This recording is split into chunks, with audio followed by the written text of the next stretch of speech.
Chang, okay ka lang ba dyan? Okay lang ako. Huwag mo akong intindihin. Medyo sumasakit lang yung ilalim ng dibdib. Chang, huwag mo ako tinatakot ng ganyan, ha?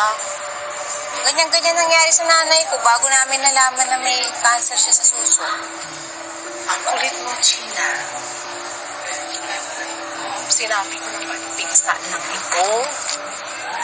At saka, parang hinog siya. May bukol ka sa dibdib?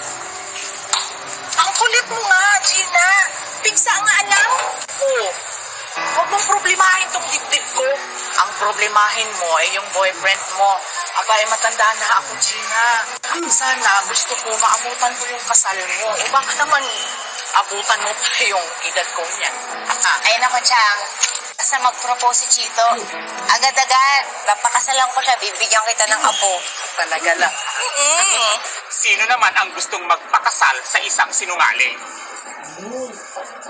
Naku, Boom. Pigilan mo kami, ha? Wala ako sa mood makipagtalo. O bakit? Di ba totoo naman? Hindi mo sinabi na nagbayad na ako.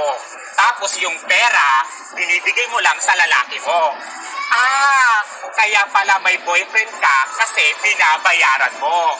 Talo pa pala kita kasi ang boyfriend ko walang bayad.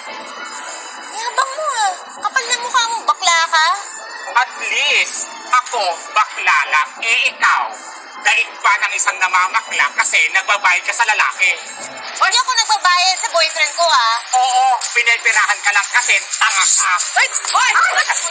Alam mo, hindi ko